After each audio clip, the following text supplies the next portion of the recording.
पितृपक्ष क्या है, श्राद्ध कैसे करें, इस बारे में जानकारी चाहने वाले सभी भक्तजनों को पूर्ण चंद्र पांडे का सादर प्रणाम। मित्रों, आश्विन मास के कृष्ण पक्ष के 15 दिन पितृपक्ष के नाम से विख्यात हैं। इन 15 दिनों में लोग अपने पितरों को जल देते हैं, उनकी मृत्यु तिथि पर श्राद्ध करते हैं। पितरों का जो ऋण है वह श्राद्ध करके चुकाया जाता है।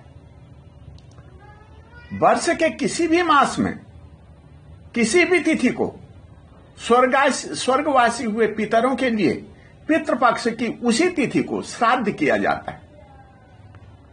पूर्णिमा पर देहांत होने से भाद्रपद शुक्ल पक्ष की पूर्णिमा को श्राद्ध करने की विधि है। इसी दिन से श्राद्ध आरंभ होते हैं। अपने पितरों के निमित्त श्रद्धा से जो कुछ दिया जाए उसे श्राद्ध कहते हैं। श्रद्धया दीयते यत तत् श्राद्धम। पितृपक्ष में श्राद्ध करने से पितृगण साल भर तक प्रसन्न रहते हैं। पितृपक्ष में श्राद्ध तो मुख्य तिथियों को ही होते हैं, किंतु तर्पण प्रतिदिन किया जाता है। देवताओं तथा ऋषियों को जल देने के पश्चात पितरों को जल देकर के तृप्त करें। प्रत्येक अमावस्या पितरों की पुण्य तिथि है। आश्विन की अमावस्या पितरों के लिए विशेष फलदायी है। इसी प्रकार पितृपक्ष की नवमी को माता के श्राद्ध के लिए पुण्यदायी माना गया है। श्राद्ध के लिए सबसे पवित्र स्थान गया तीर्थ है। यहां श्राद्ध करने से पितरों को मुक्ति मिल जाती है। धर्मशास्त्र में कहा गया है कि पितरों को पिंडदान करने वाला दीर्घायु, पुत्र पौत्र आदि, यश, स्वर्ग, पुष्टि, बल, लक्ष्मी, पशु, सुख साधन तथा धन धान्य की प्राप्ति करता है। यही नहीं, पितरों की कृपा से उसे सब प्रकार की समृद्धि, सौभाग्य, राज्य तथा मोक्ष की प्राप्ति होती है। आयु पुत्रान यशः स्वर्गः कीर्त्यम पुष्टि बलम श्रियम पशून सौख्यम धनम धान्यम प्राप्नुयात पितृपूजनात्। आश्विन मास के पितृपक्ष में पितरों को आशा लगी रहती है कि हमारे पुत्र पौत्र आदि हमें पिंडदान तथा तिलांजलि प्रदान कर संतुष्ट करेंगे। यही आशा लेकर वे पितृलोक से पृथ्वी लोक पर आते हैं। जो अपने पितरों के निमित्त जल में तिल मिलाकर के उनके गोत्र तथा नाम को उच्चारण करके प्रत्येक पितर के नाम से 3 तन्य अंजलि जल देता है, वैदिक विधि से श्राद्ध करता है, पिंडदान करता है, पंचबलि देता है, उसके पितर आशीर्वाद देकर चले जाते हैं। जो यह सब नहीं करता, उसके पिता निराश होकर के उसे शाप दे देते हैं। पितरों के शाप से कुल की वृद्धि रुक जाती है। घर में लड़ाई झगड़े, कलह क्लेश, धन हानि, बीमारियां, अचानक दुर्घटनाएं होने लगती है। वैवाहिक कार्य में रुकावट आने लगती है। स्थिति यहां तक बिगड़ जाती है कि परिवार वाले एक के बाद एक आत्महत्या करने लग जाते हैं।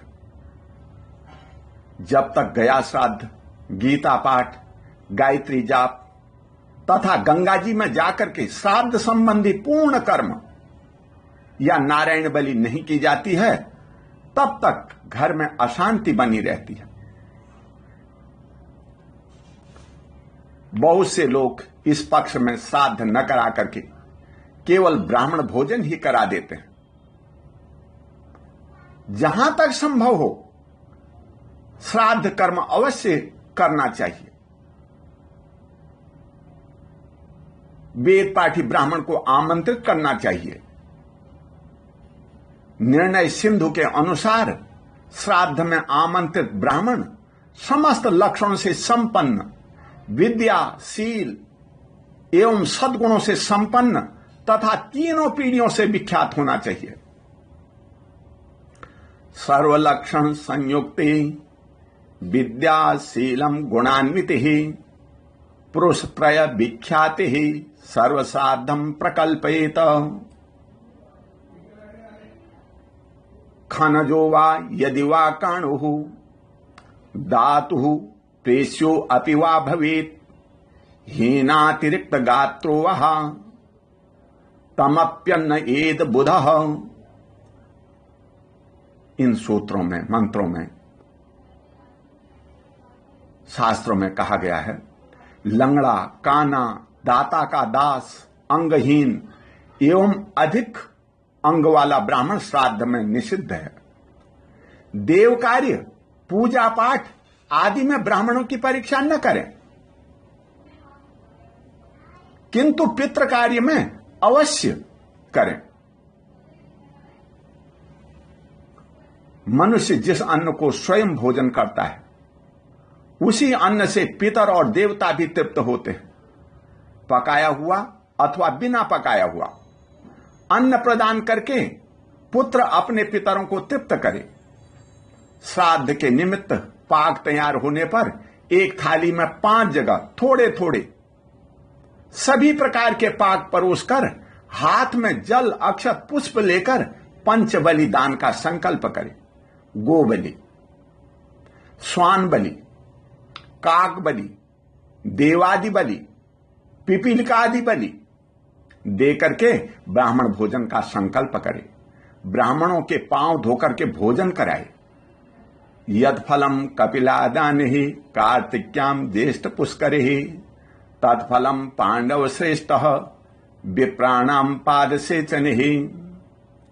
ब्राह्मणों को भोजन कराने के बाद उन्हें अन्न, वस्त्र, दक्षिणा देकर के तिलक करके नमस्कार करें। फिर ब्राह्मणों की आज्ञा से शेष अन्न को समस्त परिवारजनों के साथ भोजन करें, प्रसाद ग्रहण करें। इससे पितरों को और घर वालों को सभी को शांति और संतुष्टि मिलती है। इसी के साथ ओम शांति।